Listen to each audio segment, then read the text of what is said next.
Welcome back to Moonshine Performance. This is a 72 Cutlass Supreme.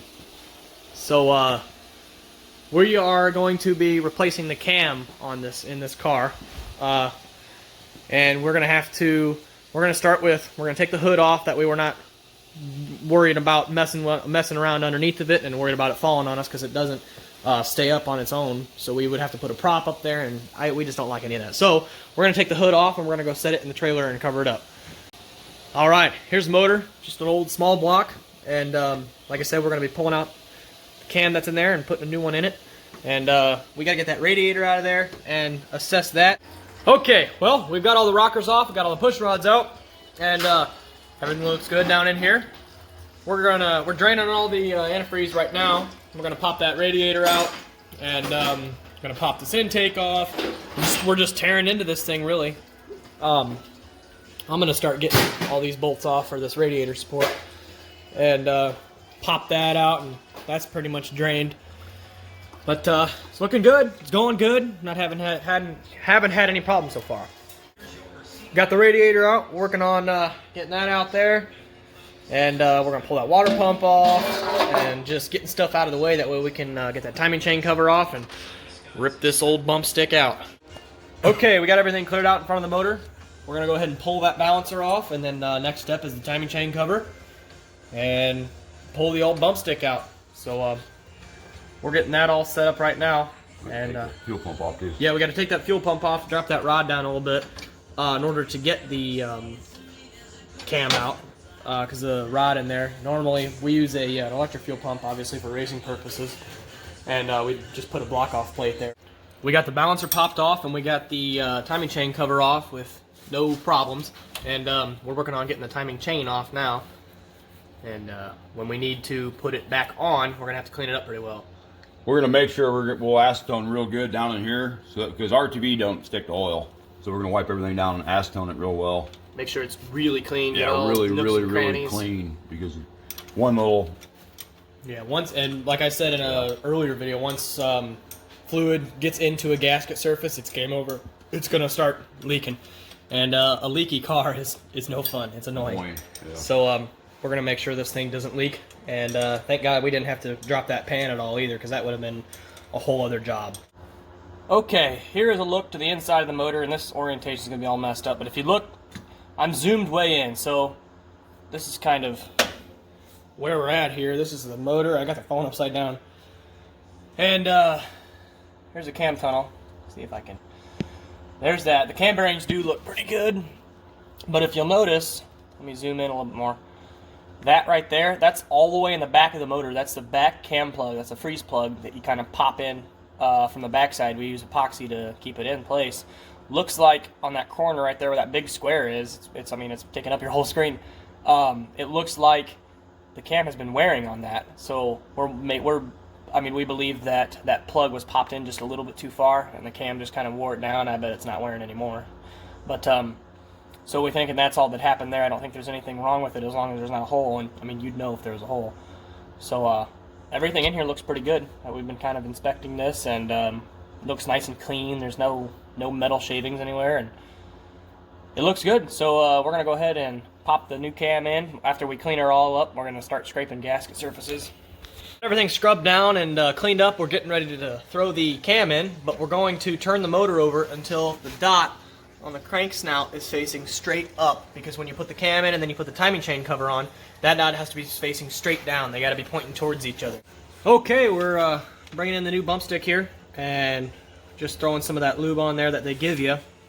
You want to make sure this thing is very well coated all the way around on each lobe. And I'm talking like very well coated. Like that right there will just get a little bit... You just got to make sure this thing is just covered in that stuff. Don't be shy. Don't be shy. More the better. And they don't ever give you enough for this thing. But like I said, you just want to make sure it's all good and coated. And we're going to go ahead and feed her in real slowly. He's already got the back 2 cylinders in, and we're just going to feed this thing in real slowly, like I said, getting the rest of it out of there. Make sure your hands are clean when you're doing this. You don't want anything on that cam. You got to make sure that this is probably the most critical part right here. This and break-in, this is going to really determine the life of your engine. So this has got to be done correctly. So, looks about good, I'd say. Now we're just going to go ahead and feed it in real slow. Make sure you don't nick anything. And then once you keep hitting those cam bearings where they actually will ride, it'll solidify. So like if you wanted to take a break, you could right there, so that you can take your hands off the cam and reposition. But then after that, it's going to drop. But go real slow. If it's not going, don't force it. This is very, very critical. If I can get back and get in there. Do it. Gotta get in the car. It'd be easier. Yeah. My reach is getting shorter. There you go. It'd be nice if we had like a cam installer tool. It kind of bolts up to the end of the cam. That way you can get a hand on it, like right back here. But We ain't made one yet. nope, we haven't made one. Sure as hell ain't gonna buy one. There you go. But like I said, don't force anything in. If it doesn't go, twist it a little bit, and that's in. Cool. All right, well, that's in there. We're gonna go ahead and get some lifters thrown in there. Yeah, we'll time it. We got to get the timing chain on and put those two dots together, and she's gonna be good. Okay, like I said, we got the cam in here. We got the timing chain on, and those dots are lining up. Let's see, right there. And we're working on getting the rockers on. Okay, we got all this cleaned up here, and got some more assembly lube down there. It's always good just to have as much of that stuff as you can get. I've got all the runners wiped down, both China rails, and first thing you want to do when you start putting your intake back on is set on these rubber gasket things, and then you'll go right back after you're done setting those on and pick them off and chuck them across the garage because you're not going to use them. Okay, well, we're going to go ahead and get some RTV laid on here, and I like to goop it up pretty good on those corners, but then after that, like I said, you'll throw that old gasket out. We use RTV. We don't use that rubber gaskets because on a car, especially on that back one, you'll knock that thing off before you realize you get the intake on, and you'll start it up and you have a leak. So it's better just to keep some RTV on there than throw them gaskets in the trash. Just layer on real thick there and let it goop when you set the intake on. Yeah, just don't try to clean it up too, because you're going to get everything dirty. Okay, after you set your gasket on, we're going to go ahead and run back around each water jacket. And you don't need to do anything around the ports, but you do need more RTV around the water jacket, so that's what I'm going to do, and then we'll go ahead and set the intake on. Okay, we've gone around and wiped down the intake here, and nice, I can get my hands kind of right in here, and I'm able to take it, and I like to look at the holes as I line it up.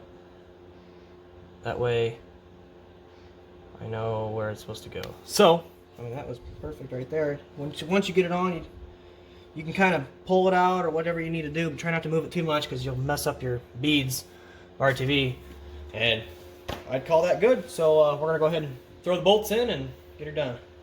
All right, well, we skipped ahead a little bit, but we've had this thing fired and we broke it in.